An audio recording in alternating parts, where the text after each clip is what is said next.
También es cierto que estos dos espectadores tienen una característica muy especial y es que ambos dos son archivadores, además de, bueno, de archivar en su memoria sus experiencias teatrales, las archivan de diferentes maneras.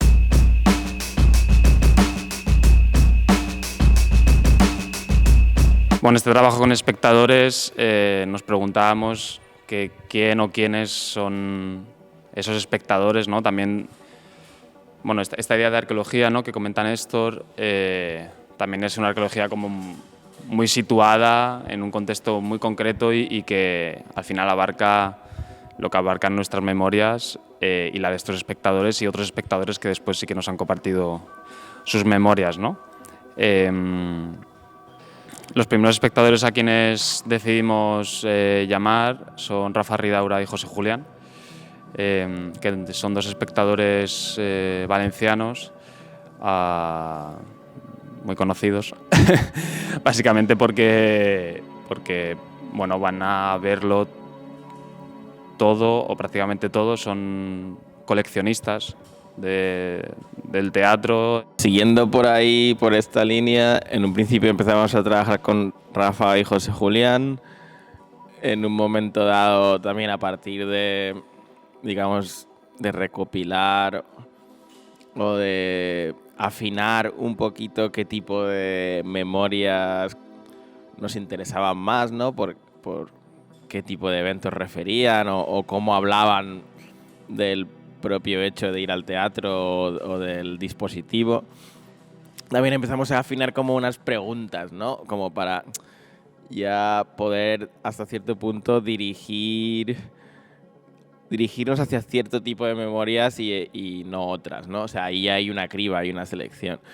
Y bueno, nos interesaba también entender otra de las preguntas, ¿no? También que después de conocerlos más era una pregunta que quizá como que puede ser tan profunda como banal, ¿no? Que es que ¿por qué volvemos al teatro, ¿no? Teniendo a nuestra disposición constantemente tantos productos culturales, está Netflix, está el móvil, está Internet, está la televisión.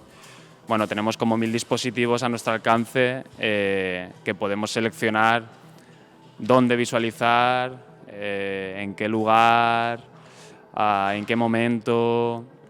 O sea, como que el teatro al final es un ritual demasiado restringido en cuanto que tiene como una temporalidad muy concreta y un lugar muy concreto, ¿no? Y a pesar de eso, continúa sobreviviendo, ¿no?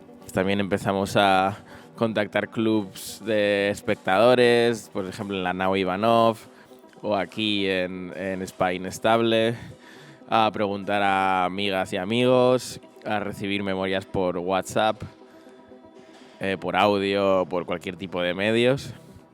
Ampliar ese banco de memorias porque a raíz de sus archivos y sus memorias decidimos generar un archivo paralelo nuestro propio de la obra que contuviese aquellas memorias o hechos teatrales que nos generaban un mayor interés porque había como más detalle, porque hablaban sobre el propio hecho teatral. Y bueno, en relación a eso también hay como una serie de conclusiones que quizá no pensábamos que la tipología de memorias tenían como un carácter, la mayoría de ellas bastante similar, y lo curioso es que al final el espectador de la obra en sí recuerda muy poco y recuerda mucho más del hecho escénico cuando sucede algo extraordinario dentro de ese hecho escénico. Todo esto lo decía también porque llegó un momento en el que obviamente la cuestión de despersonalizar las propias memorias fue muy importante. Al final, todas estas memorias se convierten en material textual que puede pertenecer a todo el mundo. No estamos hablando ya al final solo de nuestra experiencia propia, sino de la experiencia de una multiplicidad de espectadoras. Entonces las memorias son intercambiables. A veces sí que contamos nuestra propia experiencia o nuestra memoria, pero otras veces simplemente nos hemos apropiado, digamos, de esa experiencia y intercambiamos memorias. Entonces sí, está al final, eso todo se convierte en material textual que está guionizado, digamos, y con el que a partir de cada memoria también intentamos construir un arco, ¿no?, dramatúrgico. De una memoria nos lleva a la otra para al final construir un relato sobre el teatro, ¿no?, desde una perspectiva u otra.